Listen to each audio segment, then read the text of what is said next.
नमस्कार, बहुत स्वागत है आप सभी का इंडिया न्यूज हरियाणा पर। मैं हूं राजीव रघुनंदन। करनाल लोकसभा सीट पर इस बार जोरदार मुकाबला होने की उम्मीद है। करनाल से इस बार भी कांग्रेस के उम्मीदवार डॉक्टर अरविंद शर्मा हैं। पिछले 2 लोकसभा चुनावों में डॉक्टर शर्मा ने यहां शानदार जीत दर्ज की है, लेकिन इस बार उनका मुकाबला बीजेपी के उम्मीदवार अश्वनी कुमार चोपड़ा और बीएसपी के वीरेंद्र मराठा के अलावा आम आदमी पार्टी के परमजीत सिंह और इंडियन नेशनल लोकदल के जसविंदर संधू से भी है। ऐसे में 14 के चक्रव्यूह को इस बार डॉक्टर अरविंद शर्मा निश्चित तौर पर एक टफ फाइट के तौर पर ले रहे हैं। देखने वाली बात यह होगी कि आज 14 के चक्रव्यूह में सवालों के चक्रव्यूह का सामना डॉक्टर अरविंद शर्मा किस तरह से करते हैं।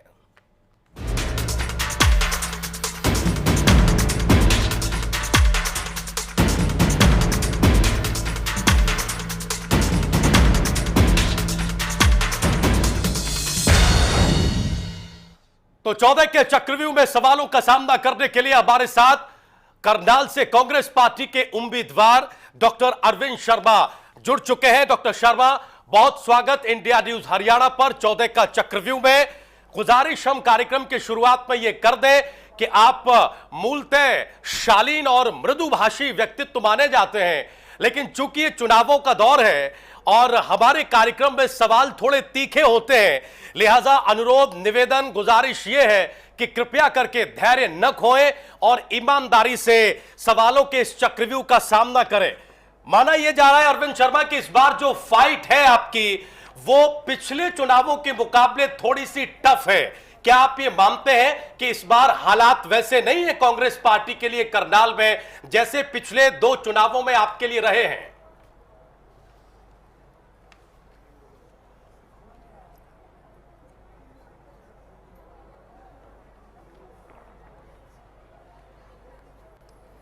देखिए, इस बार पिछले बार से ज्यादा अच्छे हालात हैं जी, क्योंकि यूपीए सरकार ने और हरियाणा सरकार, दोनों सरकारों ने आम लोगों के लिए, आम जनता के लिए बहुत अच्छे से काम किए हैं। किसानों के लिए, मजदूरों के लिए, दलितों के लिए, बैकवर्ड भाइयों के लिए, नौजवानों के लिए, कर्मचारियों के लिए, व्यापारियों के लिए बहुत अच्छे से काम किए हैं। मैं समझता हूं कि पिछली बार से अब की बार हमारे लिए आसान है।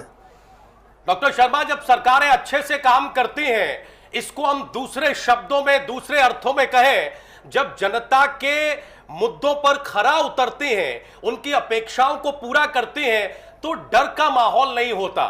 कांग्रेस पार्टी में इस बार यह देखा जा रहा है कि एक किस्म का डर है, ऊपर से लेकर नीचे तक, दिल्ली से लेकर हरियाणा, पंजाब, उत्तराखंड तक जो आपके बड़े नेता हैं, वो चुनाव लड़ने से बच रहे हैं। तरह तरह के तर्क दिए जा रहे हैं। अगर हम आपकी बात को मान लें तो फिर ये विरोधाभास क्यों दिखता है? अगर सरकार ने इतना बेहतरीन काम किया है पिछले 10 सालों में, तो फिर कांग्रेस पार्टी में 2 स्थितियां क्यों हैं? एक तो कांग्रेस पार्टी में नेता चुनाव नहीं लड़ना चाहते, और दूसरा ये कि कोई दिन ऐसा नहीं होता जिस दिन यह खबर ना आती हो कि कांग्रेस पार्टी का फला कद्दावर नेता पार्टी को छोड़कर इस पार्टी में शामिल हो गया। मैं किसी एक राजनीतिक दल का नाम नहीं लूंगा।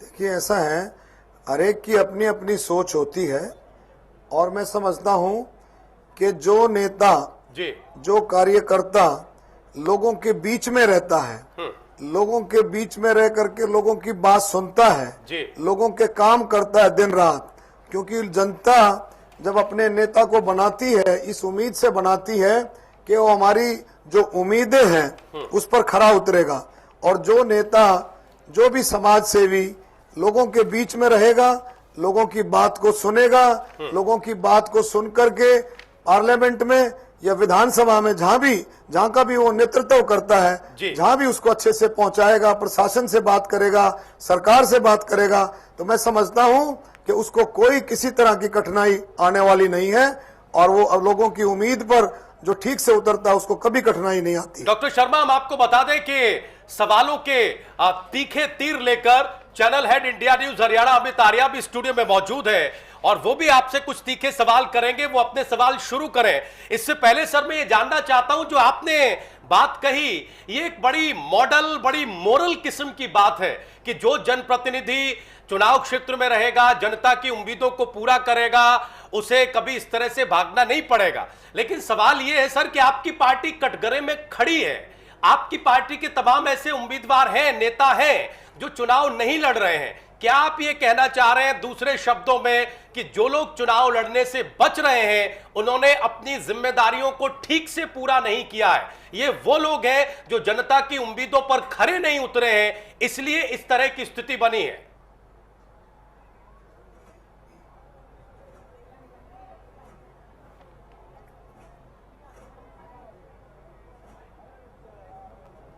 नहीं, ऐसा नहीं है।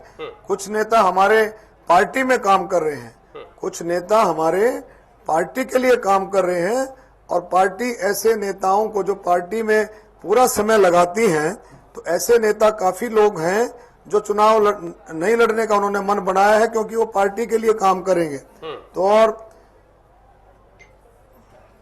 जी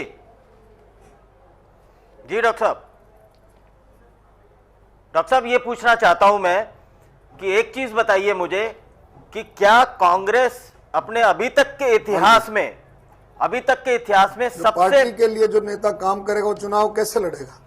बिल्कुल ठीक बात आपकी, आपने बिल्कुल ठीक कहा कि जो संगठन में काम करेगा वो चुनाव कैसे लड़ेगा।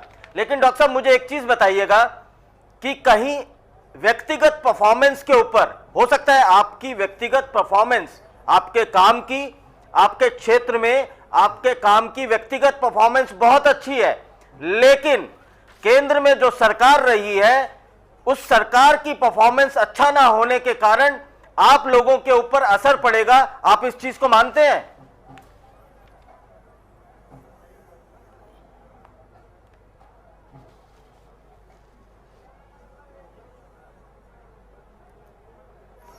केंद्र सरकार ने, आप देखिए, केंद्र सरकार ने राइट टू इंफॉर्मेशन दिया, राइट टू एजुकेशन दिया, मनरेगा दिया, आपको लोकपाल बिल दिया, लोकपाल कानून दिया, आपको फूड सिक्योरिटी योजना दी है, भोजन का अधिकार दिया है, गरीबों के लिए पेंशन दी है, बुजुर्गों को पेंशन बढ़ाई है सरकार ने। हरियाणा सरकार ने अलग से काम किया है, यूपीए सरकार ने अपने तरीके से अलग से काम किया है। तो ये मैं कैसे कहूं आपको, आप देखेंगे ये तो मैं कहता हूं एक भ्रम है, एक ऐसा संदेश फैलाया जा रहा है। कैसे है? मैं ये कोई कटाक्ष नहीं करूंगा मीडिया के ऊपर, जो चीज 10 रुपए में मिलती थी जो है वो 100 रुपए में मिल रही है। पार्टी को बदनाम करने का स्थिति है, भ्रम फैलाया जा रहा है। आपने मनरेगा में जो दिया है उससे कई गुना ज्यादा तो महंगाई उदाहरण में देता दिया हूँ, सुनिए, मैं आपको ये भ्रम का एक उदाहरण देता हूँ। जी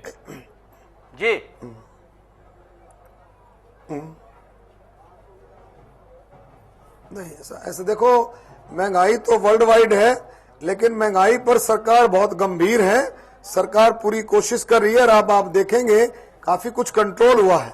दूसरा मैं कहूंगा, जहां तक भ्रम फैलाने की बात है, ये मैं कैसे कह रहा हूं कि एक दिन रात को, सुनिए मेरी, एक दिन रात को करीबन 1:30 से 2 बजे मैंने एक चैनल पर मैंने देखा समाचार, उसमें कुछ बातें दिखाई कि अभी 39 से 41 सीटें यूपी में बीजेपी जीतेगी, और वही चैनल सुबह 6 बजे दिखा रहा है कि 41 से 49 सीटें जीतेगी। क्या 4 घंटे के अंदर 9 से 10 सीटें बढ़ गई? तो मतलब चैनल पर इस तरह का भ्रम फैलाए जा रहे हैं। मैं ये नहीं कहूंगा कौन सा चैनल था, मैं सभी चैनल्स की बुराई भी नहीं करता हूं, लेकिन कुछ ऐसे इलेक्ट्रॉनिक मीडिया, प्रिंट मीडिया कुछ प्लान्ड वे से कुछ की बात कर रहा हूं, इस तरह से काम कर रहे हैं जो कांग्रेस पार्टी के प्रति एक नेगेटिव फैलाव, नेगेटिव भ्रम फैला रहे हैं। और मैं कहूंगा कि आप जब नतीजे आएंगे, चुनाव के जब नतीजे आएंगे तो आप देखेंगे कि कांग्रेस पार्टी की क्या पोजीशन है।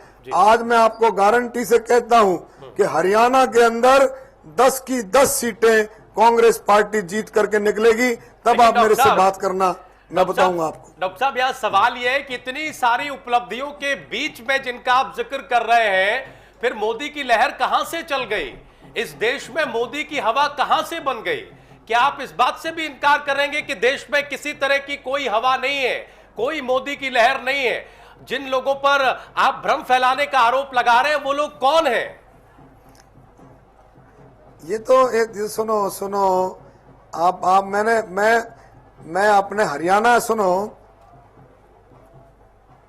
चलो एक बात सुनिए, अभी वो चुनाव होंगे और नतीजे सामने आएंगे, आपको पता लगेगा। पूरी जनता कांग्रेस पार्टी के साथ है, 36 बिरादरी हर धर्मों के लोग कांग्रेस पार्टी के साथ खड़े हैं। लोगों को पता है आम लोगों के लिए, आम जनता के लिए अगर कोई पार्टी काम कर सकती है तो कांग्रेस पार्टी है। डॉक्टर साहब, वास्तविकता क्या श्रीमती है? सोनिया गांधी जी, राहुल गांधी जी के नेतृत्व में कांग्रेस पार्टी है, और हमारे हरियाणा में चौधरी भूपेंद्र हुड्डा जी के नेतृत्व में कांग्रेस पार्टी है, अशोक तंवर जी के नेतृत्व में। डॉक्टर साहब, अगर राहुल गांधी जी के नेतृत्व में अगर आप ये चुनाव लड़ रहे हैं तो उन्हें प्राइम मिनिस्टर का कैंडिडेट घोषित क्यों नहीं किया? आपके मन में, कांग्रेस पार्टी के मन में कहीं ना कहीं डर था, कहीं ना कहीं नरेंद्र मोदी के व्यक्तित्व के आगे राहुल गांधी छोटे नजर आने लगे थे। यही कारण है, इसी डर के कारण आप लोगों ने उन्हें प्राइम मिनिस्टर का कैंडिडेट घोषित नहीं किया। नहीं तो कांग्रेस जैसी बड़ी पार्टी को उन्हें घोषित करने में क्या प्रॉब्लम थी? नहीं, ये आप अपने एक बात सुना, क्या एक बात, ये अपने तरीके से आप नहीं, ये आपको आपकी सोच है। क्या कांग्रेस पार्टी ने पिछली बार प्रधानमंत्री मनमोहन सिंह जी को प्रोजेक्ट किया था कि वो प्रधानमंत्री बनाए जाएंगे? आप बोलिए, क्या सोनिया जी को उन्होंने प्रोजेक्ट किया था कि सोनिया जी प्रधानमंत्री बनेंगी? क्या मनमोहन सिंह 2004 में मनमोहन सिंह जी, सरदार मनमोहन सिंह जी प्रधानमंत्री बने तब क्या पार्टी ने प्रोजेक्ट किया था? क्या नरसिम्हा राव जी को पार्टी ने प्रोजेक्ट किया था? बिल्कुल कभी। कांग्रेस पार्टी अभी चुनाव के बाद फैसला करेगी, उसके मेंबर पार्लियामेंट हाईकमांड फैसला करेगा कि कौन प्रधानमंत्री बनेगा।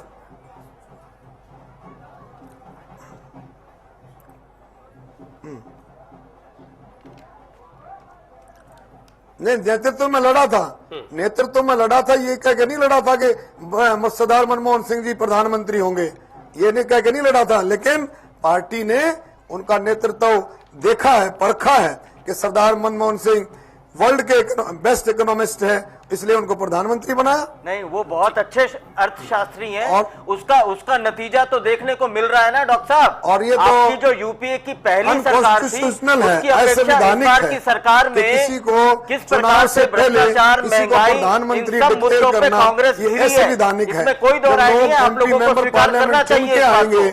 वो फैसला करेंगे कौन प्रधानमंत्री बनेगा, तो इसका मतलब मेंबर पार्लियामेंट की कोई राय नहीं रहेगी।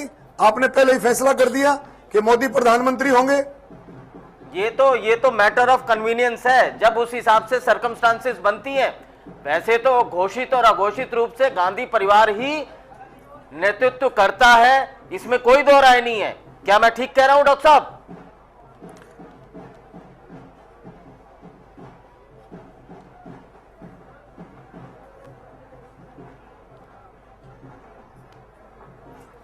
नहीं, ऐसा नहीं है। आप देखेंगे कोई संविधान जो है, देश जो है कॉन्स्टिट्यूशन की सबसे ज्यादा रिस्पेक्ट करता है, और जो कॉन्स्टिट्यूशन के हिसाब से है वही देश में होता है। और मैं समझता हूं कि आप देखेंगे ये एक भ्रम फैला हुआ है देश के अंदर, कुछ लोगों ने ऐसा फैलाया हुआ है। तो डॉक्टर साहब, उस भ्रम को दूर कीजिए ना। आपने जो काम किए हैं उस काम की खुशबू तो सब जगह पहुंचनी चाहिए ना। ये तो आपके खुद के मैकेनिज्म में, आपके खुद के सिस्टम में कहीं कमी या खामी है। अगर आपने वास्तव में अच्छे काम किए हैं, आपने अभी गिनवाया कि इतनी सारी चीजें दी आपने इस देश को, इस समाज को, तो आपको जनता के बीच में जाके कॉन्फिडेंस के साथ इन बातों को रखना चाहिए। हम हरियाणा उस भ्रम को दूर कर रहा है। पूरा हरियाणा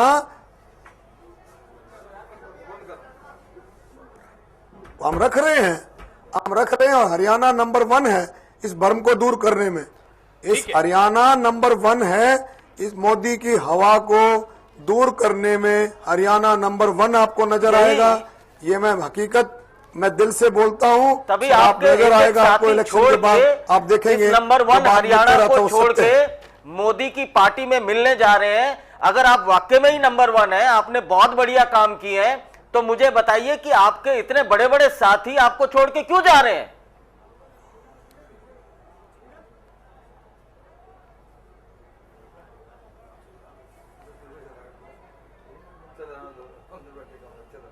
कौन से बड़े साथी छोड़ के गए हैं? कौन से बड़े? अरे धर्मवीर हर ने साथी, धर्मवीर एक ने छोटा आपकी पार्टी कार्यकर्ता को भी छोड़ा, बड़ा है, राव एक इंद्रजीत छोटे ने से आपकी छोटा पार्टी को छोड़ा। कार्यकर्ता भी बड़ा है। हर आदमी की अपनी सोच होती है। चुनाव के समय में हर आदमी की अपनी सोच है जी। हर आदमी की अपनी सोच डॉक्टर है। शर्मा, जो लोग हर ऐसा कर रहे हैं, कार्यकर्ता की उनकी अपनी क्या सोच सोच है। अगर है? वो गए हैं, जी। वो गए, उनको सोच डॉक्टर होगी, शर्मा, कोई बात नहीं है। डॉक्टर अगर शर्मा, कोई जाता जो है, लोग कांग्रेस चुनावों पार्टी में, एक समुंदर है। ठीक चुनावों के कांग्रेस वक्त पार्टी में में जो से लोग अगर कोई कांग्रेस जाता पार्टी है, छोड़कर अगर एक जा जाता है रहे तो 10 आते हैं कांग्रेस वो पार्टी में। किस सोच के साथ जा रहे हैं डॉक्टर शर्मा? उनकी एक क्या अगर सोच लीडर हो अगर सकती है? जाएगा तो 10 लीडर आते भी हैं। कौन कौन आया, थोड़ा बताइए डॉक्टर साहब। पिछले 6 महीने में कांग्रेस पार्टी को किस किस ने ज्वाइन किया? ये तो आप उनसे पूछिएगा। जो पार्टी छोड़ करके जा रहे हैं, ये तो आप उनसे पूछिएगा कि उनके क्या विचार हैं, वो क्यों पार्टी छोड़ के जा रहे हैं।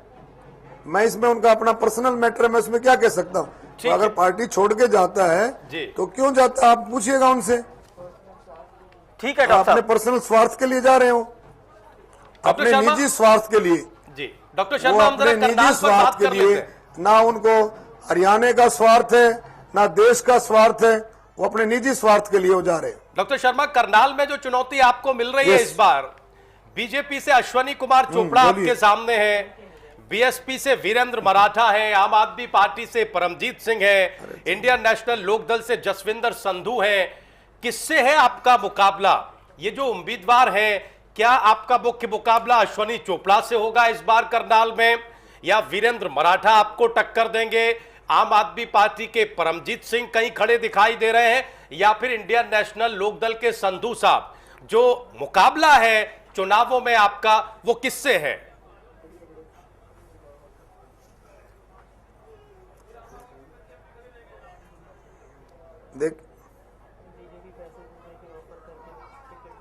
देखिए, मैंने कभी जिंदगी में राजनीति में सामाजिक तौर पे कभी घमंड नहीं किया। मैं अपनी मेहनत में विश्वास रखता हूं, मैं जनता के बीच रहता हूं। आपने पूछा मेरा मुकाबला किससे है जी।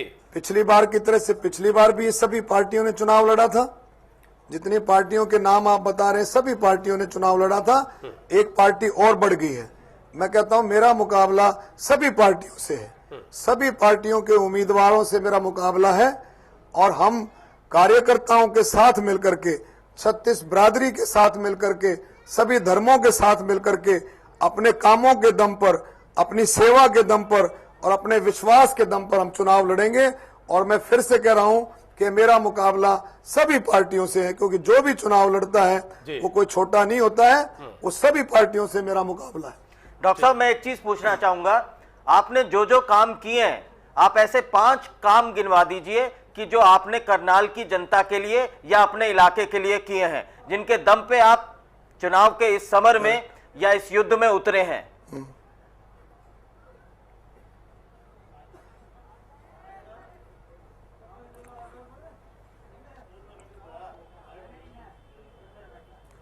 देखिए, छोटे बड़े तो मैं कम से कम 5 नहीं 100 काम गिनवा सकता हूं। आप देखिए, सबसे पहले आप नोट कीजिए, बहन कल्पना चावला के नाम से मेडिकल कॉलेज हॉस्पिटल, उसका काम शुरू हो गया है। युद्ध स्तर पर काम है और पूरा काफी पैसा मंजूर हो गया है। और आप देखेंगे इस साल से क्लासेस भी शुरू हो जाएंगी और वो काम जल्दी से जल्दी पूरा होगा। दूसरा, करनाल में एनसीआर रीजन में करनाल को रखा गया, नेशनल कैपिटल रीजन में, ये बहुत बड़ी अचीवमेंट है। एयरपोर्ट, करनाल का एयरपोर्ट, और हमने काफी करीबन पूरे क्षेत्र में, करनाल लोकसभा क्षेत्र में 17 आरओबी रेलवे ओवरब्रिज और अंडरपास दिए हैं, ट्रेनों के स्टॉपेजेस कराए हैं। और रिफाइनरी कैंपस के अंदर एक ISRL Indian synthetical rubber limited का एक बहुत बड़ा प्लांट उस इलाके में आया है। और काफी एलिवेटेड फ्लाईओवर, ओवर ब्रिजेस और बहुत सारी बातें हमने की हैं लोगों के लिए। डॉक्टर साहब, अभी आपसे इंटरव्यू करने से पहले हमारी टीम उसने चौपाल लगाई आपके करनाल में, जहां तमाम सब पार्टीज के लोग आए और अपनी बात रखी या मुद्दे रखे। इस बार क्या क्या मुद्दे रहेंगे डॉक्टर साहब? वहां 2-3 बातें आई जो विपक्षियों ने आपके ऊपर आरोप लगाए, मैं वो दोहराना चाहता हूं, उसका जवाब लेना चाहता हूं कि इतने वर्ष हो गया आपका नेशनल हाईवे जो 6 लेन होना था वो नहीं हो पाया ड्यू टू योर गवर्नमेंट, ऐसा आरोप विपक्षी लोगों ने लगाया। दूसरा, करनाल जैसे क्षेत्र में आज तक भी बस अड्डा नहीं बन पाया है, इसका क्या कारण है? ये आरोप विपक्षियों ने आपके ऊपर लगाए, आप इस पे क्या कहना चाहेंगे? नहीं,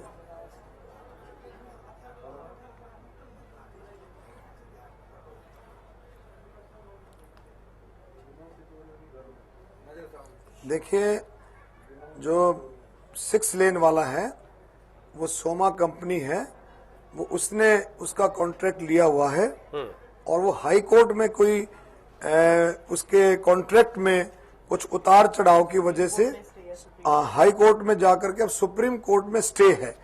आप समझते हैं कोर्टों में जब कोई मैटर जाता है जी, तो गवर्नमेंट उसमें कितना इंटरफियर करती है, यू नो इट बेटर। और दूसरा, ये बहुत जल्दी, मैंने बार बार मंत्री जी से इसमें बात की है कि भी नेशनल हाईवे अथॉरिटी को इस काम को अपने पास ले लेना चाहिए, लेकिन कोर्ट में पेंडिंग होने की वजह से सरकार इसमें कुछ नहीं कर पा रही है। और मैं कहता हूं बहुत जल्दी इस पर हम काम शुरू कराएंगे और जल्दी से जल्दी, कभी तो पूरा आगे तक है, ये तो वहां पानीपत से लेकर के आगे तक पंजाब तक जाएगा, जिसमें कुरुक्षेत्र भी है, अंबाला भी और सब बात। दूसरा, करनाल जो बस स्टैंड की बात है वो ऑलरेडी विचाराधीन है और जगह फाइनल हो चुकी है। सेक्टर 12 में जगह फाइनल है और बहुत जल्दी उसका हम फाउंडेशन स्टोन रखेंगे और करनाल को एक बहुत अच्छा 5 साल गुजर गए आपकी सरकार को शिलान्यास इंटरस्टेट और बस कुल मिलाकर 10 साल डॉक्टर साहब।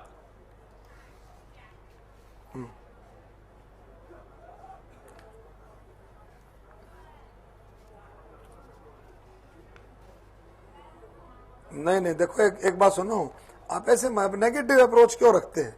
अगर फाउंडेशन स्टोन रखे जाते हैं, अब जब हमने कल्पना चावला मेडिकल कॉलेज का फाउंडेशन स्टोन रखा था तो आपके चैनल ने इंटरव्यू लिया था कि डॉक्टर साहब फाउंडेशन स्टोन रख लिया, देखिएगा कब तक काम शुरू होगा। Why are so negative? काम शुरू हुआ, लोगों ने देख लिया, काम शुरू हुआ, काम कंप्लीट भी होगा।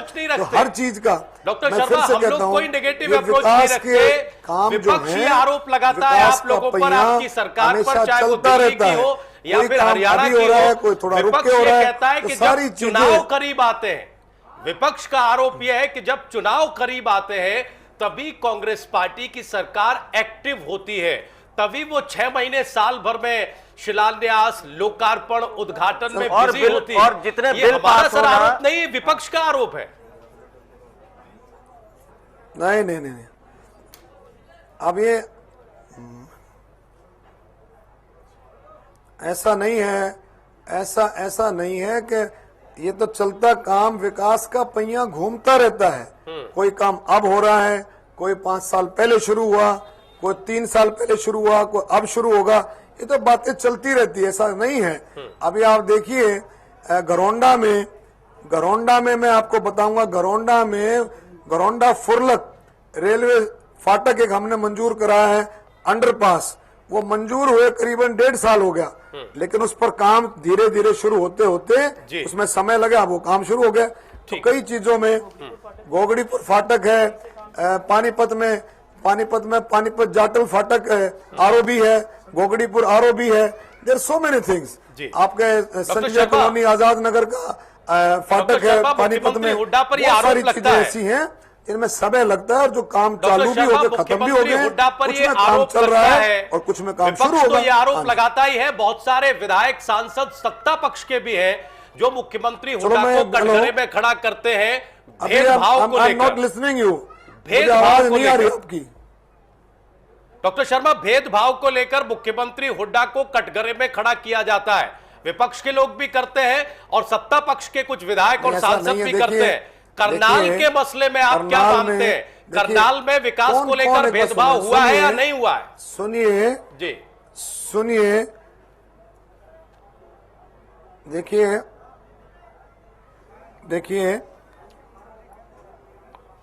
देखिए आपके सामने है, जी Kalpana Chawla medical college, airport, refinery में इतना बड़ा प्रोजेक्ट, आपका एनसीआर 132 केवी के 33 केवी कितने सब स्टेशन, आरओबी, अंडरपास, सो मेनी थिंग्स।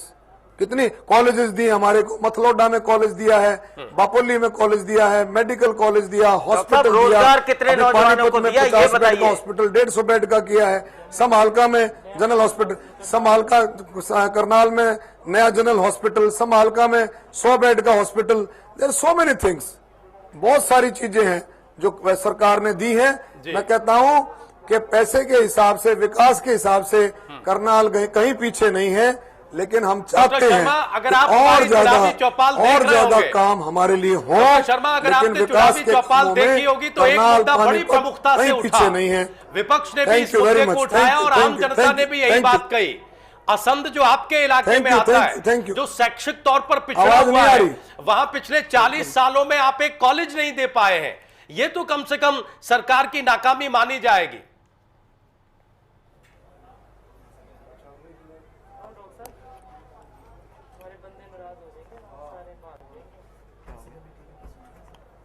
कहां कॉलेज नहीं दे पाए? असंध जो आपका इलाका है, कहां कॉलेज नहीं दे पाए? असंध सुनाई नहीं दे रहा है सर, असंध में मुझे सुनाई नहीं दे रहा है। डॉक्टर शर्मा, हम असंध का जिक्र कर रहे हैं। Listening you. डॉक्टर साहब आप सुन पा रहे हैं? डॉक्टर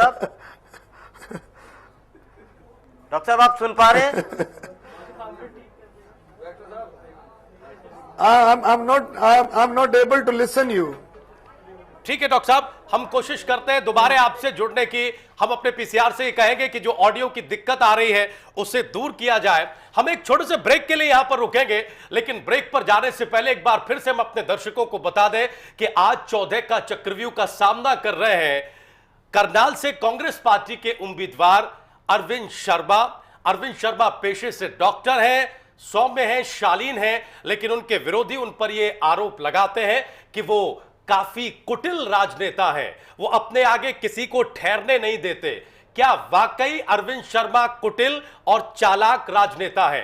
ब्रेक के बाद जब लौटेंगे तो सवाल इसी चालाकी और कुटिलता को लेकर होंगे। तुरंत हाजिर हो रहे हैं।